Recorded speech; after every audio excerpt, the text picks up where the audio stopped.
Hello everyone, my name's Harley. Welcome to Curiosity Uncovered. Today's our last Curiosity Uncovered before we come back into the fall. We're gonna take a little break in the summer, so make sure you come and visit us to do all of our fun stuff we've got going on. So we're finishing off today's Curiosity Uncovered with something that's really beautiful, and they're all around us right now, blooming everywhere, flowers. Flowers are amazing, and we're going to learn a little bit today about the reproduction of flowers, how we get to see a little bit more. Now there's plants all around us, plants all over the world, from beautiful forests to backyard gardens, but the flowering plants are going to be known as angiosperms, and not all plants are flowering plants. There are about 80% of green plants on Earth, and a lot of them reproduce different ways. So for mosses, for instance, they're going to reproduce using spores, and then gymnosperms like pine trees, those are going to use cones to reproduce. But today we're focusing on angiosperms, and to learn a little bit about that, we are going to do a flower dissection. We're going to take apart these different parts of the flowers. I'm going to show you guys them up close, and we're going to go through how they work and what they do. So here we have a Peruvian lily. This is just a basic flower that you can find at your local grocery store. And here we have a pretty long stem. All plants are going to have some sort of stem to them, as well as leaves. Leaves are very important for the plant to be able to get its food. And we'll talk a little bit about that in a moment, but we're going to move on to the flower part. So to get a closer look, I'm going to just go ahead and take it off so we can see this part right here. Now, when we look at flowers and we look at all of their pretty pieces, there's a reason they're really pretty, and there's a reason they're really, really colorful, and that's because they need to attract pollinators. Now, there's pollinators all around us, and they're very, very important for our food production, to produce fruit, and to make our flowers so that we have some beautiful plants. So they're going to be a variety of different colors, and different pollinators are attracted to different types of flowers depending on their color and their shape. So for bees love blue and yellow flowers. Butterflies really like a flat little area for them to rest on. Hummingbirds are a type of pollinator, and they prefer to go for the tube-shaped flowers so that they can put their tongue down there and get the nectar. And then we have bats and beetles, and they help out as well, and they're not as picky as some of the other pollinators. But they are going to be attracted to the flower because of the beautiful colors. And what they're looking for are these petals here. So on this specific flower, our petals are pretty thin, and they have these really pretty markings on them. Now, the petals are really, really delicate, so a part that's always gonna be on a flower is called a sepal, S-E-P-A-L. And for this is always going to be around it, and typically there's going to be one sepal per petal. So for our Peruvian lily here, the sepals, I'll pick them off. They're nice and round like this, and they're pretty wide.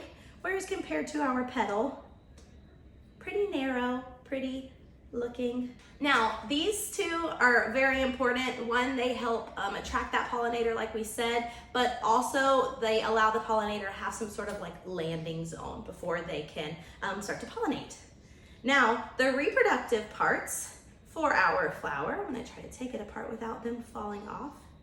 Let's see. The reproductive parts are all going to be right there in the middle. They kind of look like an alien structure of sorts, but they're all going to be right here in the middle. And for flowering plants, there's a male reproductive part and a female reproductive part. Your male reproductive part is known as the stamen or stamen, however you prefer to pronounce it. It's composed of a filament, which is the long structure here, and then at the top is the anther, and that is the pollen ball. So that's where pollinators are gonna go and rub onto the pollen. There's always going to be a lot of stamen on a plant because you want there to be the biggest possibility for that pollinator to get the pollen on its body so that it can move it to another plant. Now, what there is not a lot of is our female reproductive part of the plant, and that is known as our pistil, P-I-S-T-I-L. And it's always going to be right there in the middle of the flower. And at the top of the pistil, there is a sticky substance or sticky part to it known as the stigma. Stigma, sticky, you can remember it that way. And then all the way down that, you have the style, which holds it up. And then in the middle of that, what it's attached to is where we want the pollen to make its way down to. And that is the ovary, which can also be known as the fruit. So depending on the type of species of flower, it could develop into just an ovary with a seed pod, or it could develop into some sort of kind of fruit like a peach or a lemon or an apple. Now, when the pollen goes down touches the stigma, goes down the style, and then makes its way into the ovary. The ovules are in there, and the pollen will interact with ovules, fertilize them, and then they will start to grow and get bigger and bigger and bigger. All of this stuff will sort of fall off, and then you have a nice big seed pod. And we don't have any big seed pods here, but for this specific plant, they get about like this big or so. And then you can bust it open, and then you can plant those seeds, and we get more and more plants. So those are the reproductive parts of our angiosperms. Depending on the type of flower out there, some of those different parts may look slightly different. Sometimes the sepals look a little bit more like leaves, but I encourage you to go out and explore, look at different types of flowers out there and see if you can locate those different parts of the flower, just like we did here today. A really good one to do is an azalea flower. That one is really pretty to look at and take apart and look closely to it. Now, without pollinators, none of this magic would be able to happen. So it's crucial that we take care of our pollinators and we do things that help benefit them. 1 out of every 3 bites of food that we eat are because of pollinators. So if we lose them, we lose a lot of things, especially the food that we eat. So some of the things that we can do to help better those pollinators is to stop reducing their habitat. Give them a nice habitat to live in. They were here first. Let's give them that habitat back. Plant native pollinator gardens so that they have a native host plant for their larval forms or their adult forms so that they feel really, really happy. And then climate change. Things are changing, pollinators are changing, they're having to adapt, and they're doing a pretty okay job, but they still are not doing so great. So we need to make sure that we're doing some great things for those pollinators, learning about all of this so that we can allow them to have a nice and happy life as well.